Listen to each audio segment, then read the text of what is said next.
आज आप सब हमारे साथ पूरा दिन चले हैं। आपने अपनी शक्ति, अपना प्यार इस यात्रा को दिया, इसके लिए सबको धन्यवाद।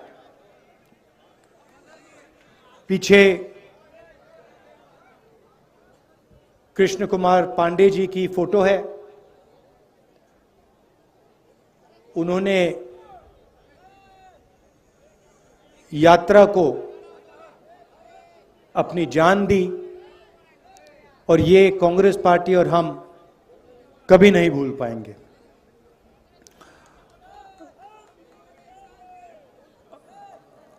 हमने सोचा था कि हमारे जो यात्री हैं सब के सब अंत तक पहुंचेंगे, मगर दुख की बात है कि हमारे एक प्यारे साथी हमारे साथ श्रीनगर तक नहीं पहुंच पाएंगे, मगर जो उनकी सोच है वो हमारे साथ चलेगी और वो श्रीनगर तक पहुंचेगी। आपको याद होगा कुछ साल पहले इसी दिन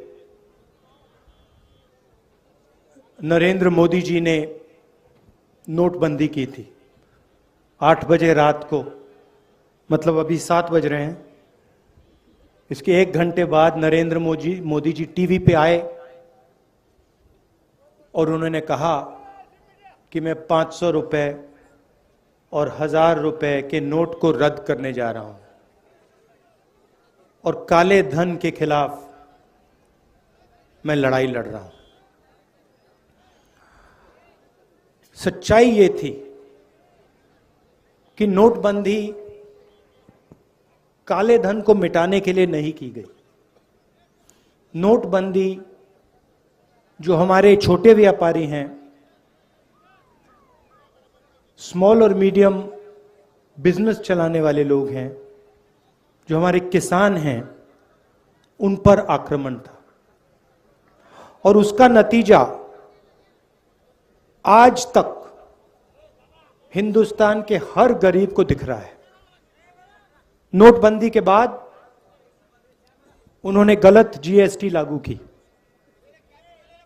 और इन 2 पॉलिसीज ने, जो हिंदुस्तान की रीढ़ की हड्डी है, जो इस देश को रोजगार दिलवाती है, किसान, छोटे बिजनेस वाले, छोटे दुकानदार, इन सब को नष्ट कर दिया, खत्म कर दिया।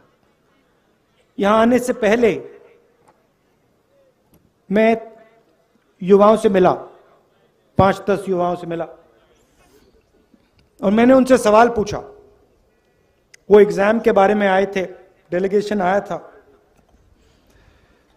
एग्जाम के बारे में बात कर रहे थे। मैंने उनसे पूछा कि आपको क्या लगता है आज के हिंदुस्तान में, आपने पढ़ाई कर ली, यूनिवर्सिटी, कॉलेज, स्कूल सब कुछ कर लिया, माता पिता ने आपकी शिक्षा में लाखों रुपए लगा दिए, आपको क्या लगता है आपको रोजगार मिलेगा? चुप हो गए, क्योंकि आज हिंदुस्तान की सच्चाई है। हमारे देश में आज युवा पढ़ सकता है, स्कूल जा सकता है, कॉलेज जा सकता है, मगर रोजगार उसे नहीं मिल सकता। स्टूडेंट्स इंजीनियरिंग पढ़ते हैं, सालों लगा देते हैं और फिर उसके बाद इंजीनियर नहीं बनते, मजदूरी करते। कोई मजदूरी करता है, कोई उबर की गाड़ी चलाता है, कोई ड्राइवर बनता है। ये हिंदुस्तान की सच्चाई है, महाराष्ट्र की सच्चाई है। और जो आपका शिक्षा का सिस्टम है, स्वास्थ्य का सिस्टम है, वो पूरा का पूरा प्राइवेटाइज किया जा रहा है। दो तीन लोग हैं, इनके हवाले नरेंद्र मोदी जी और आपकी यहां की सरकार पूरा का पूरा ढांचा इनके हवाले कर रही है। मैंने उनसे पूछा, लड़कों से पूछा कि भाई बताओ, बेरोजगारी के कारण बताओ। मुझे कहते हैं जो पब्लिक सेक्टर था, जिसमें हमारे जैसे लोगों को रोजगार मिलता था, थोड़ी सिक्योरिटी होती थी, उन्होंने कहा पूरा का पूरा पब्लिक सेक्टर प्राइवेटाइज किया जा रहा है, बंद किया जा रहा है। तो वो भी रास्ता बंद है। नोटबंदी ने, जीएसटी ने एक रास्ता बंद किया, प्राइवेटाइजेशन दूसरा रास्ता बंद कर रहा है। तो ये देश की हालत है। और इन पॉलिसियों का लक्ष्य हिंदुस्तान की गरीब जनता को डराने का है, किसान को डराने का, मजदूर को डराने का, युवा को डराने का। और बीजेपी और आरएसएस डर को फिर नफरत में बदल देते हैं। डर के बिना नफरत हो ही नहीं सकती। अगर डर नहीं है तो नफरत नहीं हो सकती। अगर डर है तो उसको नफरत में बहुत आसानी से बदला जा सकता है। यह हिंदुस्तान में हो रहा है और इससे देश का कोई फायदा नहीं होने वाला है। बेरोजगारी से, महंगाई से देश का कोई फायदा नहीं होगा। नफरत से देश का कोई फायदा नहीं होने वाला। और यह इस देश का इतिहास ही नहीं है। यह भाईचारे का देश है, एकता का देश है, इज्जत का देश है। इसीलिए हमने भारत जोड़ो यात्रा शुरू की। 3600 किलोमीटर की यात्रा है। तमिलनाडु में, कन्याकुमारी में शुरू किया। 60 दिन हो गए हैं। मैं आपको बता रहा हूं, ऐसा लग रहा है कि आज सुबह हमने शुरुआत की। अजीब सी बात है।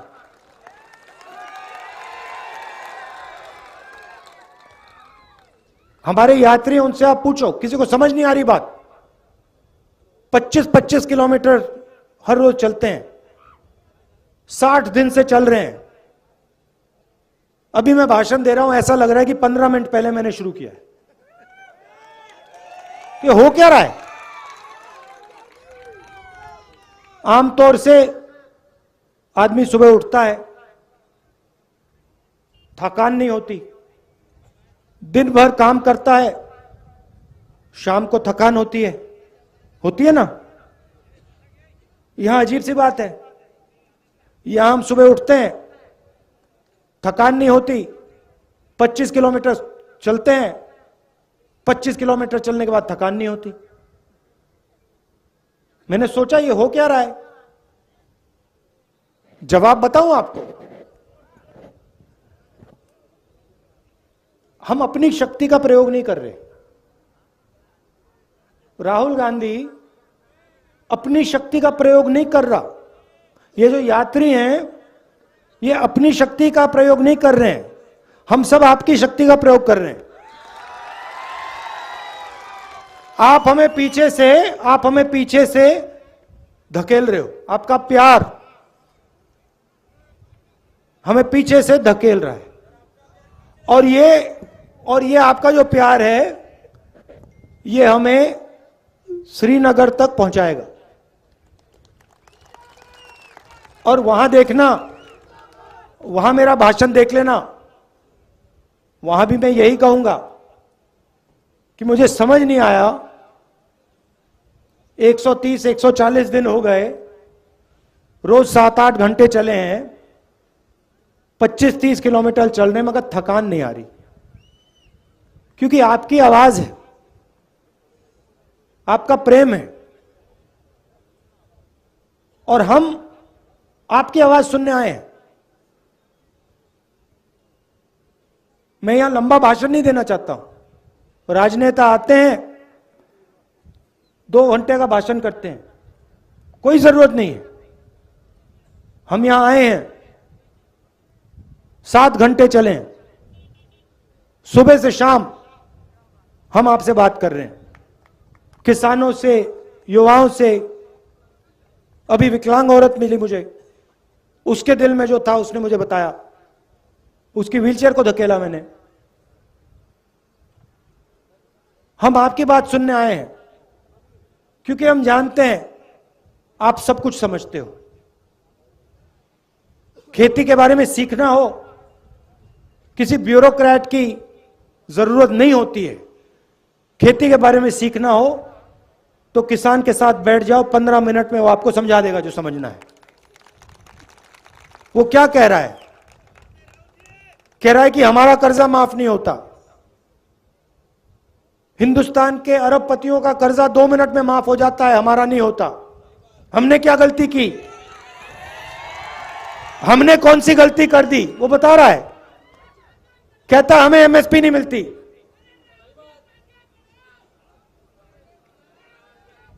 वो कह रहा है, आज मुझे बताया, एक किसान मिला, 20 मिनट मुझे उसने समझाया, जो नरेंद्र मोदी जी की ये जो बीमा योजना है इसके बारे में बताया। कहता है कि हम पैसा डालते हैं, सरकार पैसा डालती है और सीधा का सीधा पैसा हिंदुस्तान के 2-3 सबसे बड़े अरबपतियों के जेब में जाता है। हमारा खेत बर्बाद होता है, आंधी आती है, तूफान आता है, हमारा खेत बर्बाद हो जाता है, तो ना हमें इंश्योरेंस कंपनी का फोन नंबर मिलता है, ना ऑफिस मिलता है, ना पैसा मिलता है। तो अगर किसानों से बात की 15 मिनट में, 20 मिनट में, वो समझा देंगे क्या हो रहा है। छोटे दुकानदार से बात करो, वो बता देगा नरेंद्र मोदी जी ने काले धन के खिलाफ लड़ाई लड़ी या छोटे बिजनेस वालों की हत्या कर दी, खत्म कर दिया। वो बता देगा 2 मिनट में। युवाओं से पूछो, वो कहेगा, युवा कहेगा कि भैया मुझे रोजगार नहीं मिल सकता, कुछ भी हो जाए, मैं जानता हूं मैं इंजीनियर नहीं बन सकता। यह देश की सच्चाई है और इसको बदलना है।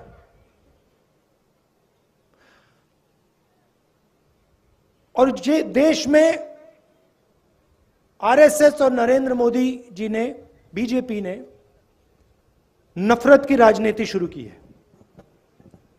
भाई को भाई से लड़ाते हैं। अच्छा, मैं आपसे पूछता हूं, परिवार में जब 2 भाई लड़ते हैं तो परिवार का फायदा होता है क्या? परिवार में बेटा और पिता लड़ता है, परिवार आगे जा सकता है क्या? बर्बाद होता है ना। तो फिर आप मुझे समझाओ, अगर जब भाई भाई के साथ लड़ता है परिवार बर्बाद होता है, तो फिर यहां देश में अगर भाई भाई से लड़ेगा तो देश का क्या होगा? बर्बाद होगा। तो ये लोग अपने आप को देशभक्त कहते हैं। कैसे देशभक्त हैं ये? देश में नफरत फैला रहे हैं, एक भाई को दूसरे भाई से लड़ा रहे हैं, एक भाषा को दूसरी भाषा से लड़ा रहे हैं, एक जात को दूसरी जात से लड़ा रहे हैं, एक धर्म को दूसरे धर्म से लड़ा रहे हैं, और फिर कहते हैं हम देशभक्त हैं। कौन से देश के भक्त हो आप? इस देश के भक्त तो नहीं हो। तो इसीलिए हमने ये यात्रा शुरू की, और इसमें 1 इंच मतलब हम शुरू करेंगे, कन्याकुमारी से शुरू किया और कश्मीर में, श्रीनगर में ये जो हमारा तिरंगा है उसको हम आगे जाके लहराएंगे। और आपने हमें इतनी शक्ति दी है, इतना प्यार दिया है, मैं आपको बता भी नहीं सकता। मैं यहां 3-4 घंटे बैठ जाऊं तब भी मैं आपको समझा नहीं सकता कि आपने मुझे कितना दिया है, कितना प्यार दिया है, कितनी शक्ति दी है। इसलिए मैं दिल से आपको धन्यवाद करना चाहता हूं, दिल से धन्यवाद करना चाहता हूं। और एक बार फिर आज दुख का दिन है। पांडे जी झंडा झंडा लिए चल रहे थे, झंडा लिए चल रहे थे, आखिरी सेकंड तक झंडा लिए चल रहे थे और फिर शहीद हुए। तो ये मीटिंग उनके याद में है। उनके परिवार को, हम सब का, पूरी कांग्रेस पार्टी का, हर कार्यकर्ता का, हर नेता का प्यार, और उनको मालूम होना चाहिए कि ये पूरी पार्टी, इस पार्टी का हर एक कार्यकर्ता, इस पार्टी का हर एक नेता आपके साथ है। आपको घबराने की कोई जरूरत नहीं। धन्यवाद। जय हिंद। नमस्कार।